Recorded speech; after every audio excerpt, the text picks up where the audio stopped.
My name is Lorraine Hale, 64 years old, mother to a son who no longer sees me for what I am. On Mother's Day, at the Copper Birch, while families toasted their mothers with champagne flutes and sticky-fingered children traded bites of pancakes, my son leaned across the table and called me a failure. He didn't lower his voice. He didn't disguise it as a joke. He said it plain, like weather, unchangeable, inevitable.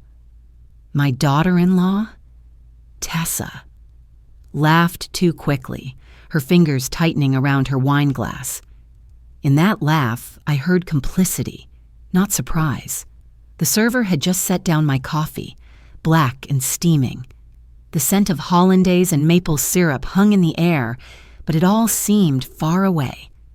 Around us, the restaurant clattered with silverware and small celebrations. At our table, time froze.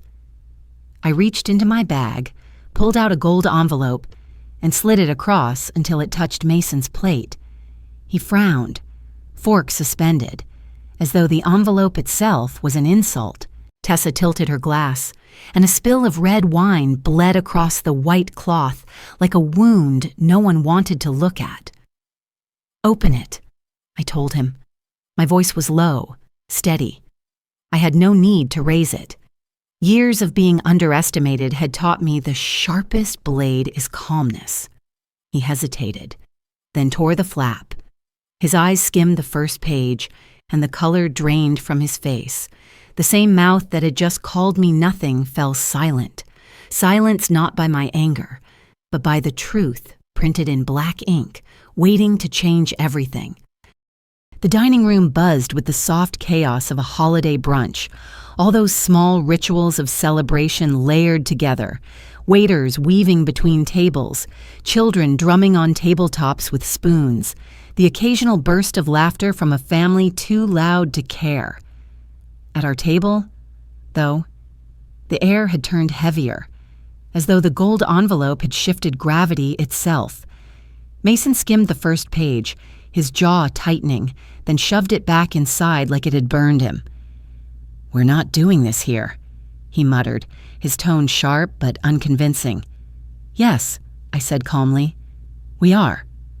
Tessa reached for a napkin to blot the wine stain spreading across the tablecloth. She wouldn't look at me. Her hands fluttered nervously, as though cleaning up red silk bleeding into white cotton could erase the fact that Mason had just stumbled into a truth he wasn't ready for. The server, Janelle, returned with a fresh carafe of water and the kind of forced smile people wear when they sense tension, but are paid to ignore it. She set the pitcher down, asked if everything was fine, and Mason barked out a yes too quickly. Janelle's smile faltered, but she left us alone, her footsteps retreating like the hush after a slammed door. I picked up my coffee. It had cooled already, bitterness creeping in, but I held the cup anyway. A small comfort, something solid in my hands while the rest of the table trembled under silence.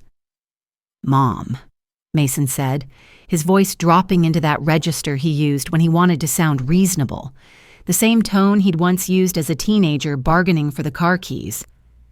"This isn't the time. We're celebrating. Can't you at least try to enjoy the day?"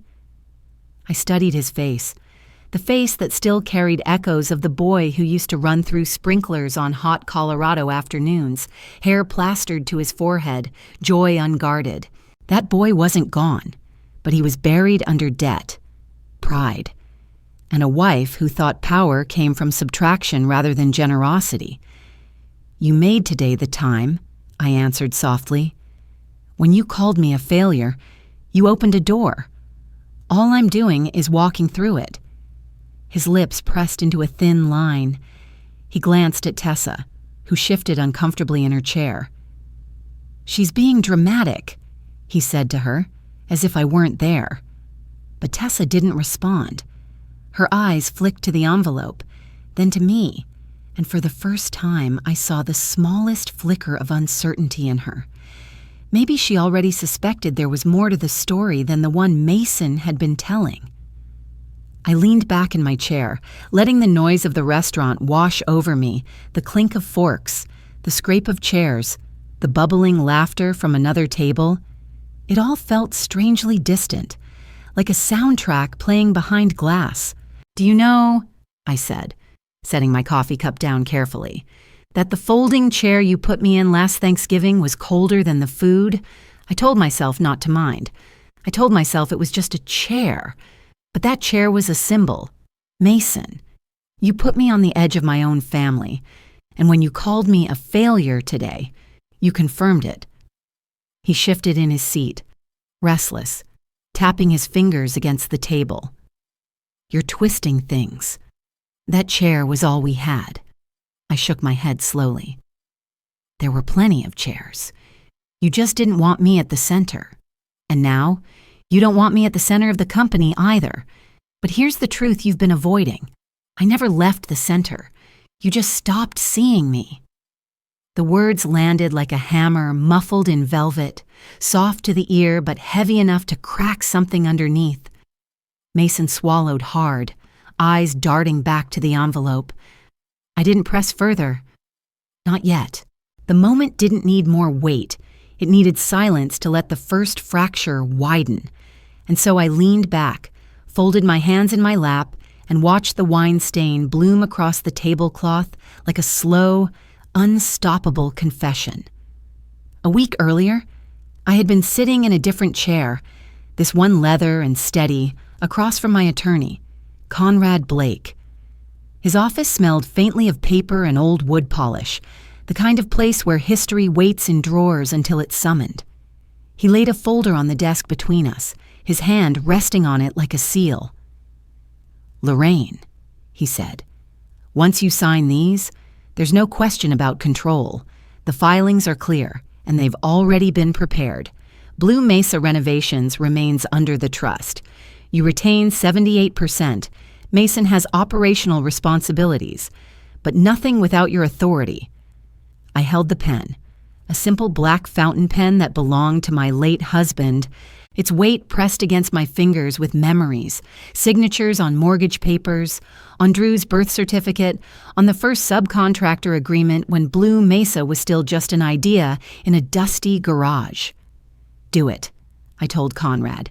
"Steady. File everything." He nodded and slid the papers closer.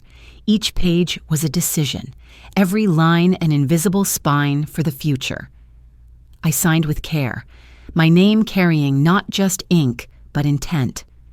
When I finished, he gathered the documents and tapped them neatly into alignment. "You've given them every chance," he said, "but chances aren't endless. These papers draw the line." Rita, our longtime financial officer, joined us.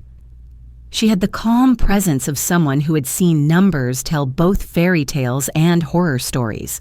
She opened a portfolio and showed me a clean summary: accounts, payroll, credit lines. She pointed to one line circled in red: monthly transfers of $10,000 to Mason and Tessa. "This will stop as of Friday," she explained. "Not suspended, terminated. It's important you don't waffle on this. They need to understand that generosity is not obligation." I nodded, though the thought of Mason's face tightened something in my chest. "He'll be angry." "Anger passes," Rita replied. "Entitlement lingers if you let it." After she left, Conrad leaned back in his chair. "Are you prepared for the backlash? He'll say you blindsided him." "He already blindsided me," I answered. "The chair at Thanksgiving, the dismissive looks, the way they speak about assisted living like it's a convenient storage unit. I can stomach anger. What I won't stomach is being erased." Conrad studied me for a long moment, then smiled faintly. "Then you're ready." On my way out, I paused in the doorway and looked back at him. "Do you think he'll ever forgive me?" He tilted his head. "I think forgiveness depends on whether he ever understands that you didn't betray him. You simply stopped letting him betray you." That night at home, I placed the gold envelope on my kitchen counter. I pressed my hand to it, feeling the ridge of the embossed trust seal beneath the cardstock.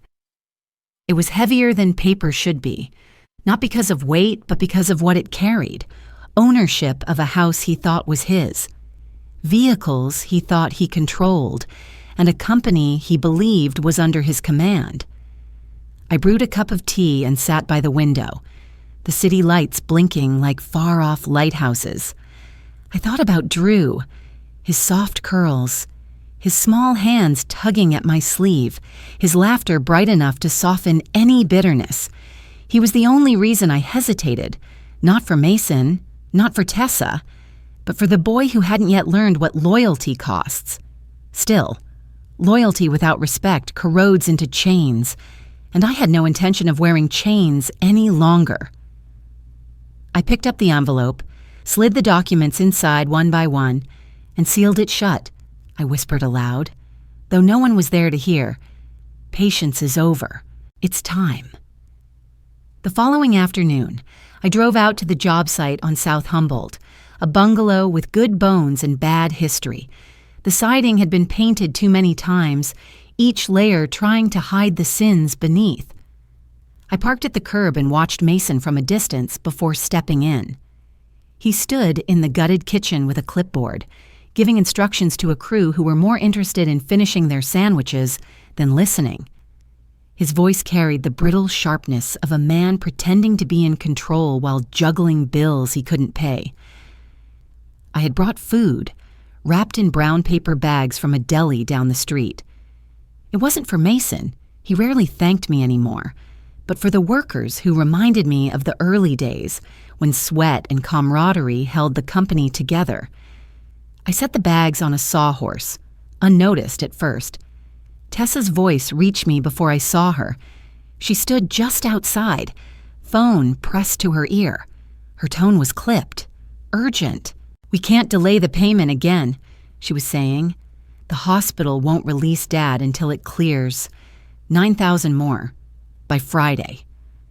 Her words punched holes in the air. She didn't lower her voice when she spotted me. Instead, she turned away slightly, as though secrecy was optional.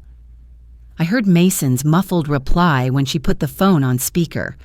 "We're already stretched thin. Materials, inspectors, payroll, I can't pull money out of air." "Then ask your mother," Tessa snapped. "She has it. She always bails you out, just ask." There it was. The entitlement laid bare, not whispered this time, but spoken like a fact as undeniable as gravity. Mason groaned. "I'm not asking her again. Not right now, she's in one of her moods." I stepped forward then, not to confront, but to exist in their line of sight. Tessa ended the call abruptly, cheeks flushed, and Mason gave me a thin, unconvincing smile. "Sandwiches," I said simply, nodding toward the sawhorse. "Thanks." "Mom," Mason replied, as though the word mom had suddenly become heavier. He looked older in that moment, worn around the edges. I wondered if he even realized how much of his life had been built on the assumption that I would keep covering the gaps. The crew noticed the food and gathered gratefully, their laughter filling the air. Mason leaned against a half-framed wall, phone in his hand, scrolling with a thumb that shook slightly. "You're at the lawyer's again," he said finally, not looking at me. "Yes," I answered. "About the estate?" His tone carried suspicion, not curiosity. "About the company," I said.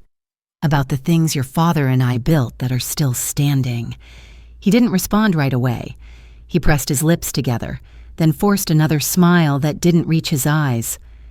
"We'll be fine," he muttered. "We just need one big contract, and everything will balance out." I wanted to tell him that balance doesn't come from luck or miracles. It comes from discipline and respect. But I bit back the words. Some lessons only sink in when silence gives them space.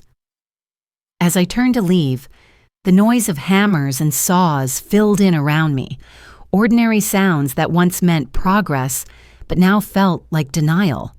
Outside. I pulled out my phone and opened a message thread from Arturo, the investigator Conrad had recommended. Screenshots of text conversations between Mason and Tessa filled the screen. They weren't jokes. They were strategies. How to persuade me to sign over assets. How to justify putting me in assisted living for clarity. I read them until the words blurred, until the ache in my chest hardened into resolve. Then I typed a single word to Arturo. Filed. Back in the car. I sat for a long time with the envelope on the passenger seat, its seal unbroken. The afternoon sun warmed it, and I thought of it as a kind of weapon, not forged in anger but in patience. Patience, I reminded myself, is not weakness. Sometimes it is the sharpest blade of all. The hilltop house always looked proud from the street, the brick glowing in the sun like it had nothing to hide. But inside, the air was taut. I could feel it the moment Tessa opened the door. She smiled too quickly, gesturing toward a vase of peonies she had placed exactly where the afternoon light would flatter them. "Tea?" she asked, already moving toward the kitchen. "Sure," I said, settling on the couch. Drew's toys were scattered in the corner. Blocks, stuffed animals, a truck with chipped paint. That truck had once been Mason's. I had kept it for decades, waiting for a grandson's hands to push it again. It should have felt like continuity. Instead, it looked like evidence of how much I had given and how little they valued. Tessa returned with 2 cups. She sat across from me, crossing her legs with careful poise.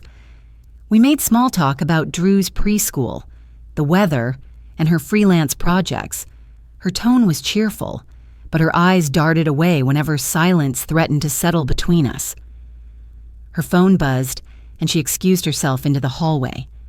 I sipped my tea, listening to her voice carry through the thin walls.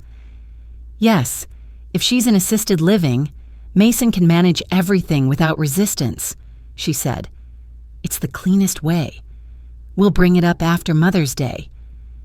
The words froze me. She wasn't talking about my health. She was talking about convenience, about making my absence a strategy. I set the cup down carefully, pulled out my phone, and tapped record. My hands didn't shake. They had learned steadiness from years of holding up beams no one else noticed. She returned moments later, folding a napkin that didn't need folding. "Sorry, just family stuff," she said lightly. "I understand," I replied, keeping my voice even. She tried again, softer this time. "Mason worries about you. Your spending, the transfers, it's a lot on the business." I stood, slipping my purse over my shoulder. "Then he'll have one less worry soon. The transfers are ending. Payroll is moving to Rita." Her face stiffened, the practiced smile cracking for just a second. She nodded without a word. Outside, the sunlight felt sharper.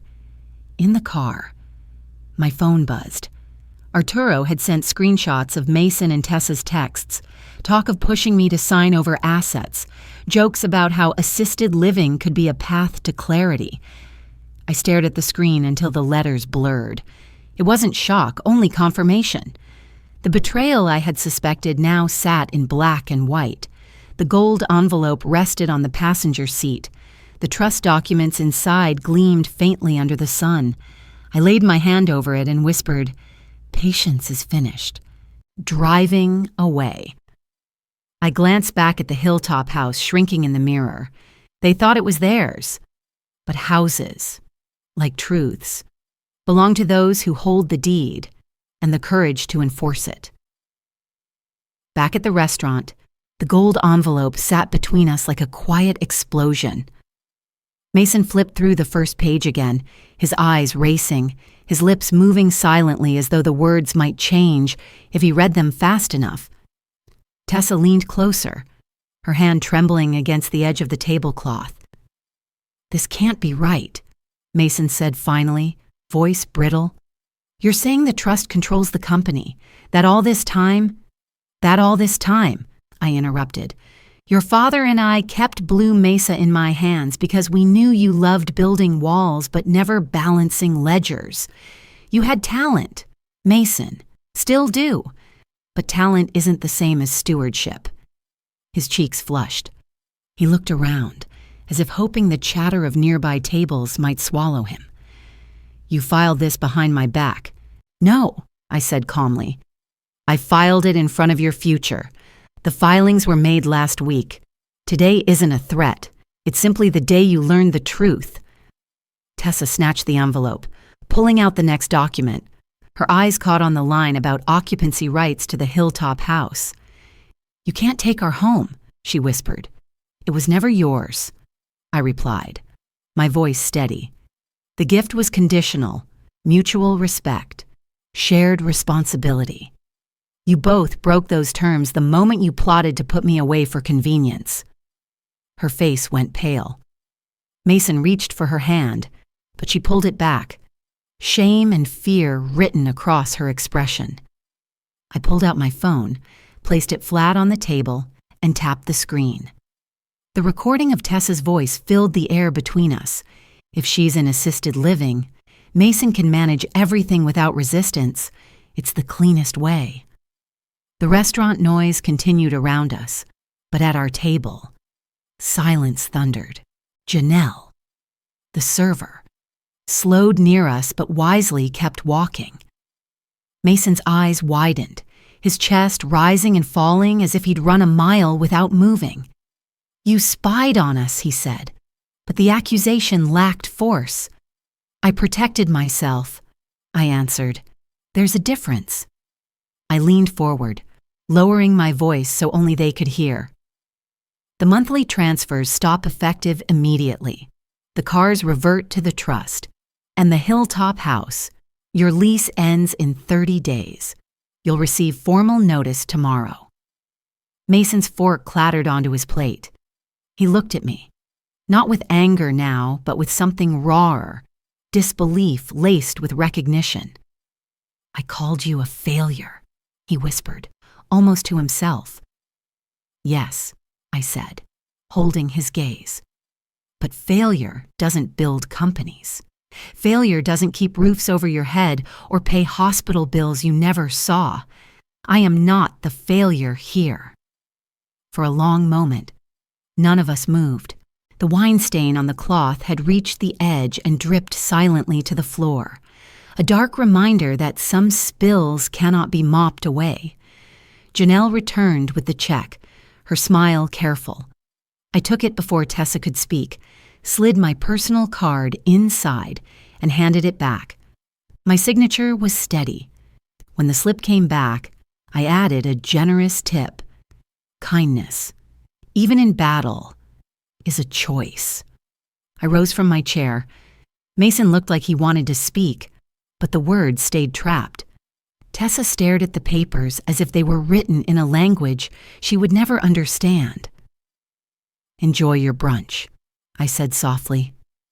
It's the last one you'll eat on my dime.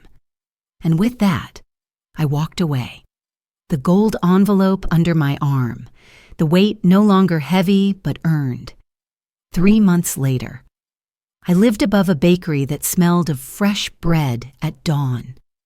The apartment was smaller than the Hilltop house, but every window welcomed light and every corner belonged to me. I filled the shelves with plants, framed photos of my late husband, and Drew's drawings taped up like masterpieces. Freedom doesn't always roar. Sometimes it hums softly in the rhythm of your own space. At Blue Mesa, Rita ran the numbers with precision, and Mason showed up each morning at 8 with a notebook in hand. He no longer barked orders. He listened, asked questions, stayed late when a project demanded. I watched from the doorway once, unnoticed, and for the first time in years, pride tugged at me without resistance. On a cool evening in Cheeseman Park, he met me by the benches. His hands were empty, no phone, no shield. I was wrong, he said simply. About you, about everything. I used your generosity like scaffolding and then mocked the structure that held me up. I let the words settle before answering. Scaffolding can be removed once the building stands. It's time you prove you can stand. His eyes glistened. "Will you forgive me?" "I already have," I said. "But trust isn't built with apologies. It's built with time." We sat in silence, watching children chase kites across the grass. One of them was Drew, laughing as his paper dragon fought the wind. Mason rose to join him, and I stayed seated, the late sun warming my shoulders. It struck me then, failure wasn't what they had called me. Failure would have been silence, speaking, standing, reclaiming. That was survival. That was love with a spine. Thank you for watching. If you enjoy these family drama and revenge stories, please subscribe and join me for more every day.